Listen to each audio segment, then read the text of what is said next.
नमस्कार दोस्तों, मैं आपका स्वागत करता हूं आपके अपने चैनल तेईस सिविल कॉन्ट्रैक्ट में।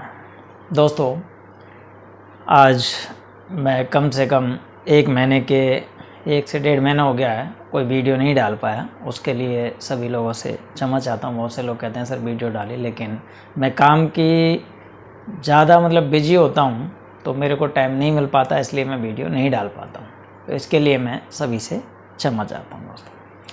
तो दोस्तों, आज जो भी नए ठेकेदार बनने जा रहे हैं उनके लिए बहुत महत्वपूर्ण जानकारी बता रहा हूँ।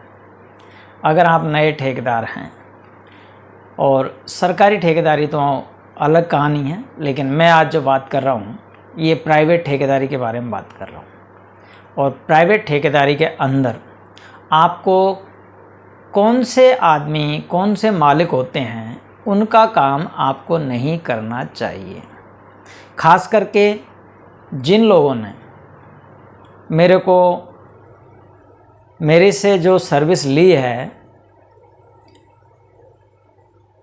खास करके उन लोगों से मैं ये ज़रूर कहूँगा कि जिन लोगों ने मेरे से सर्विस ली है वो इस वीडियो को ज़रूर देखें और पूरा देखें, क्योंकि दोस्तों ये चीज़ें हैं जो आपको बहुत आगे और पीछे की कहानी बताने की कोशिश करेगी। क्योंकि मैं ये चीज़ें मैं उसमें नहीं बताता कि मैं कहीं से सुन के बताता हूँ या किसी से बात करके ऐसे करने से ऐसा नहीं होता। ये मेरा प्रैक्टिकल एक्सपीरियंस है, क्योंकि मैं बहुत सारी साइडों पे जाता हूँ, काम देखने जाता हूँ, साइट विजिट करने जाता हूँ। मुझे क्या क्या प्रॉब्लम्स आती है और क्या प्रॉब्लम्स को मैं फेस करता हूँ, मैं वो चीज़ें आपके लिए शेयर कर रहा हूँ। दोस्तों, वीडियो में जो भी बातें हैं वो एक प्रैक्टिकली है। इस चीज़ को ये ना सोचे कि बस आया और अपना काम किया, नो। तो दोस्तों, मैं आपको बताऊंगा कि आज आपको कौन से जो मालिक होते हैं उनका काम नहीं करना चाहिए। क्योंकि दोस्तों, मैं बहुत सारी जगह पे मेरा जो प्राइवेट काम के बारे में बात कर रहा हूँ, प्राइवेट के अंदर बहुत सारे मालिक ऐसे होते हैं। वैसे तो ज़्यादातर मैं जो जाता हूँ, मैं किसी न किसी के रेफरेंस से जाता हूँ, और जो मेरा रेफरेंस होता है वो मैं किसी आदमी का काम पहले से कर चुका हूँ, उसके रेफरेंस से जाता हूँ, तो वो मेरे को दिक्कत नहीं आती है। क्योंकि वो सीधा कह देते हैं कि आदमी सही है, काम अच्छा करेगा, रेट भी अच्छी लेगा, 2 पैसा नहीं बचेगा तो काम नहीं करेगा, लेकिन काम की मेरी जिम्मेवारी मैं ले सकता हूं, क्योंकि अच्छा आदमी है तो अच्छा काम करे। दोस्तों, यही बातें हैं। अगर आप किसी के रेफरेंस से जाते तो बहुत अच्छी बात है, लेकिन दोस्तों इस रेफरेंस के अंदर कई लोग आपको ऐसे भी मिल जाएंगे जो आपको रेफरेंस तो दे देते हैं आपका किसी और को, लेकिन आपको उन लोगों को परखना चाहिए कि कैसा आदमी है और ये किस तरीके का काम चाहता है, ये किन बातों को अपनी ओर आकर्षित करना चाहेगा।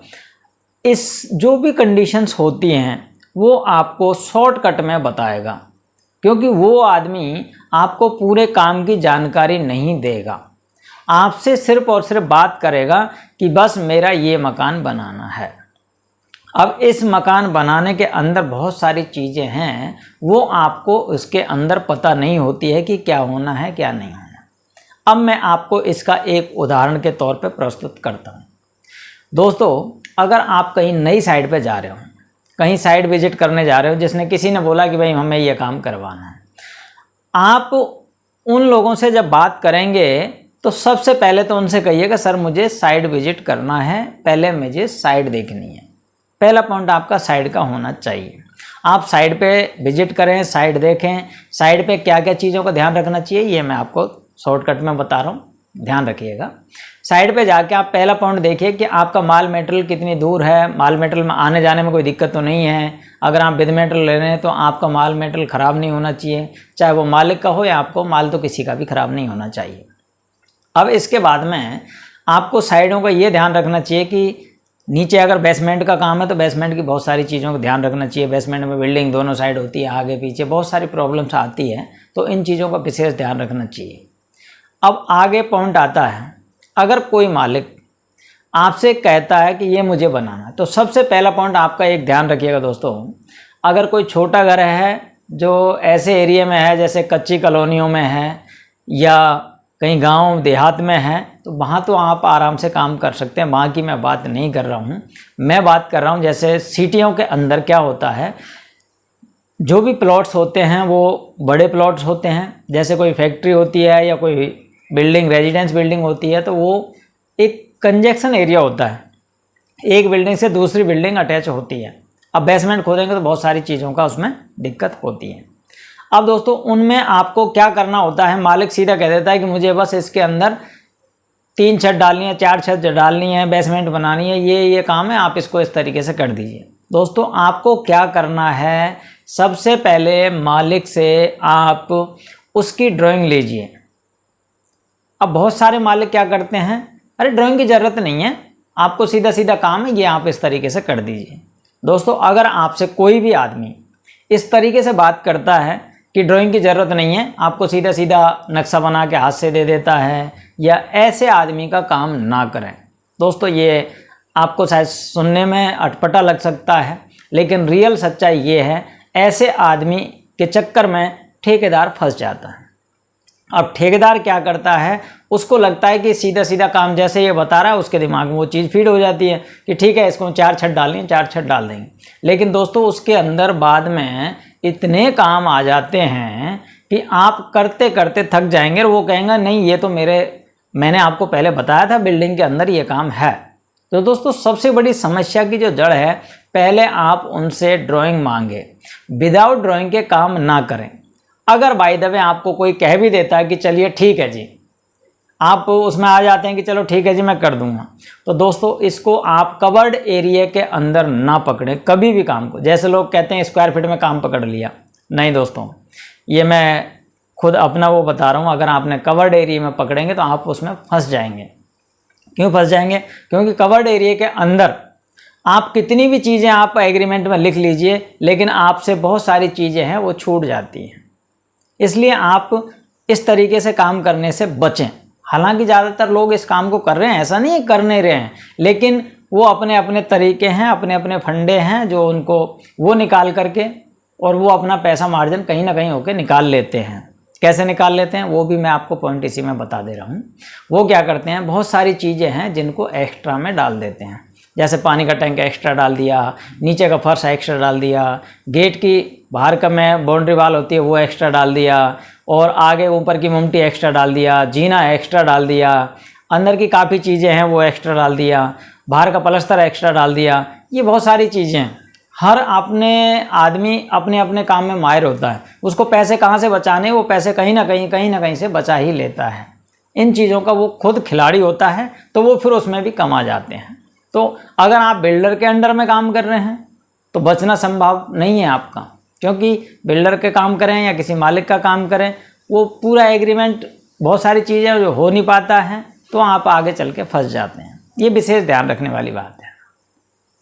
अब अगला पॉइंट आता है, अगर आपने ड्राइंग नहीं दी है तो आपको क्या करना चाहिए। अगर आपको ड्राइंग नहीं दी है तो आपको एक मैं सीधा फॉर्मूला बता रहा हूँ, इस फॉर्मूले से आप काम करिएगा, आप फंसेंगे नहीं, ये मैं कह सकता हूँ, क्योंकि ये मेरा खुद का एक्सपीरियंस बता रहा हूँ, मैं किसी कई हुई बातों से नहीं बात कर रहा। आपको क्या करना है, जब भी कोई मालिक ऐसा मिले कि सर हमें तो ये बिल्डिंग बनवानी है बस, तो आप उनसे कहिए कि ठीक है जी आप या तो ड्राइंग दे दीजिए। अगर वो कहता है कि ड्राइंग वगैरह कुछ भी नहीं है, तो आप उनसे एक काम करिएगा, उनसे आइटम रेट में काम ले लीजिएगा। आइटम रेट कैसे लेते हैं वो मैं आपको इसमें बता रहा हूँ। आइटम रेट के अंदर आपको सिर्फ और सिर्फ एक एक चीज़ का ध्यान रखना चाहिए कि आपकी बिल्डिंग में कितना काम होता है। जैसे मैं आपको एक स्टार्टिंग से बता रहा हूँ, जीरो से बताऊँगा नीचे, जैसे बेसमेंट से मान के चलना, या फिर बेसमेंट से मान के चल लेते हैं। बेसमेंट के अंदर क्या होता है, सबसे पहले होती है खुदाई। खुदाई में भी आप जो रेत डालते हैं वो मशीन की अलग होती है और मैनुअली अलग होती है। मैनुअली का मतलब होता है आप हाथों से खुदाई करते हैं। दोस्तों खुदाई में दो चीज़ें काम आती हैं।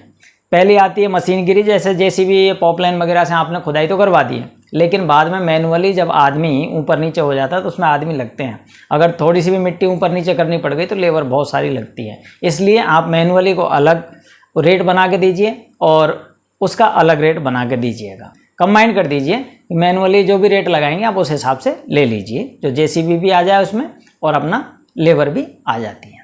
दूसरा पॉइंट आ जाता है आपको, इसको क्यूबिक फिट में रेट दें। जो भी मिट्टी खुदाई होती है उसकी क्यूबिक फिट में या क्यूबिक मीटर में, क्यूबिक फिट और क्यूबिक मीटर एक ही बात होती है। किस तरीके से, क्योंकि जो भी क्यूबिक मीटर है उसमें 35.28 क्यूबिक फिट होते हैं, तो आप क्यूबिक फिट में या क्यूबिक मीटर में आप रेट दे सकते हैं। दूसरा पॉइंट आता है आपका, अब आ जाता है आपकी पीसीसी। तो मैं अगर खोल के बताऊंगा तो बहुत लंबा वीडियो हो जाएगा, तो आपको मैं शॉर्ट में बताता चलूँगा, आप समझने की कोशिश करिएगा। पीसीसी आ जाती है, पीसीसी ढलाई की रोड़ी, जो रोड़ी डालते हैं पीसीसी, आप उसकी अलग से रेट ले लीजिए। जो भी पीसीसी डलेगी आप उसमें लिख दीजिए, जैसे थिकनेस में कितनी है, 3 इंची 4 इंची है तो 4 इंची थिकनेस लिख दीजिए, और स्क्वायर फिट में चाहे तो स्क्वायर फिट में लिख दीजिए। अगर आपको क्यूबिक मीटर में चाहे तो उसमें फैला के आप उसको इस तरीके से फैला लीजिए, जैसे कि एक पूरा है, मान के चलो 100 फीट का एरिया, 100 फीट में 3 इंची रोड़ी तो कितने क्यूबिक फिट बन गई, और उस हिसाब से आप रेट वहीं पे आप ले आइएगा, उसको रेट को डिस्कस कर लीजिएगा। ये कर सकते हैं, उसमें भी आप रेट आगे पीछे कर सकते हैं और उस तरीके से रेट उसकी दे सकते हैं, या तो क्यूबिक मीटर में या स्क्वायर फिट में दे सकते हैं। उसके बाद में आप काफ़ी चीज़ें हैं, सरिया आ जाता है, फिर सेटरिंग आ जाती है। सरिया आप केजी में ले लीजिए, और उसके बाद में सेटरिंग आ जाती है, सेटरिंग आप स्क्वायर फिट या स्क्वायर मीटर में ले लीजिए ये। और फिर उसके बाद में चढ़ाई हो गई, प्लस्तर हो गई, रोड़ी हो गई, आरसीसी बॉल हो गई, आरसीसी में बहुत सारी चीज़ें, कॉलम की रोड़ी हो गई। इन चीज़ों को आप एक एक करके सबका आइटम रेट डाल दीजिए। दोस्तों, इसका आपको पहले से पूरा एनालिसिस करना होता है बिल्डिंग का, कि हमको क्या क्या काम होता है। इसका सबका अलग अलग आइटम रेट में एक लिस्ट बना के दे दीजिए। अगर आपने ये जो रेट है इस तरीके से रेट दे दी, तो मैं कहता हूँ आपको फंसने की आवश्यकता नहीं पड़ेगी। क्यों? उसमें एग्रीमेंट में ये लिख दीजिए कि ये मेरी रेट है जी, ये मैं इसमें इतना काम करूँगा, इतने रुपए फिट के हिसाब से मेरी ये रेट है, आप जो भी काम कराएंगे उसका मैं इससे पैसे लूँगा, अगर आप नहीं कराएंगे तो मैं आपसे पैसा नहीं लूँगा। क्योंकि उसके अंदर देखो प्लास्टर अलग हो जाता है, सरिया अलग हो गया, सेटरिंग अलग हो गई, चिनाई अलग हो गई, बहुत सारी चीज़ें हैं, सबका अलग अलग रेट ले लीजिए। अब जैसे ही आपने सबका अलग अलग रेट ले लिया, तो दोस्तों मैं आपको इस बात को बता रहा हूँ, जो भी मालिक कितना भी चाहे वो हो, क्योंकि आपको घाटा लगने की संभावना नहीं होगी। क्यों नहीं होगी? क्योंकि जो चीज़ आपने दिया आप जितना करेंगे उतना लेंगे, और मालिक को भी नुकसान नहीं होगा। मालिक भी ना ज़्यादा देगा ना कम देगा, सीधा रहिए कि इतना हमारा बनता है, फिर उसके बाद में आप उसका मेजरमेंट कर लीजिए। अब मालिक इसमें भी अड़ंगा अड़ाते हैं। क्यों अड़ाते हैं?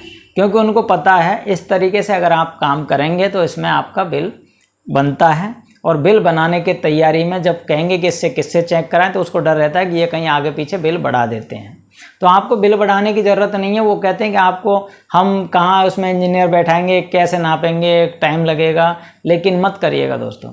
अगर कोई कहता है कि नहीं आप तो सीधा ही ये करें, तो दोस्तों मैं अपना तरफ से कह रहा हूँ इस बात को, बाकी आपकी मर्जी, आप करें ना करें वो आपके ऊपर डिपेंड है, लेकिन जहाँ तक हो कोशिश करना ऐसे काम आदमी का काम ना करें तो बहुत अच्छा होगा, क्योंकि आप फंसने से अच्छा बच जाएंगे।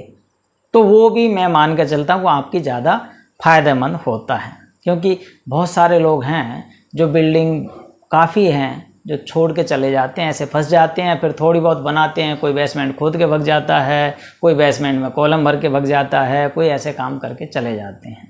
दोस्तों सीधा सा ऑप्शन रखें और इस चीज़ को ध्यान में रखें कि आपको एक एक चीज़ का आइटम रेट से काम करोगे तो मैं कहता हूँ आपको फंसने की आवश्यकता कहीं नहीं होगी। और ये रूल्स हैं, क्योंकि दोस्तों ये अगर कोई कहता है कि ये रूल कहाँ है दुनिया में, तो मैं कहता हूँ इसका आप उदाहरण दे दीजिए।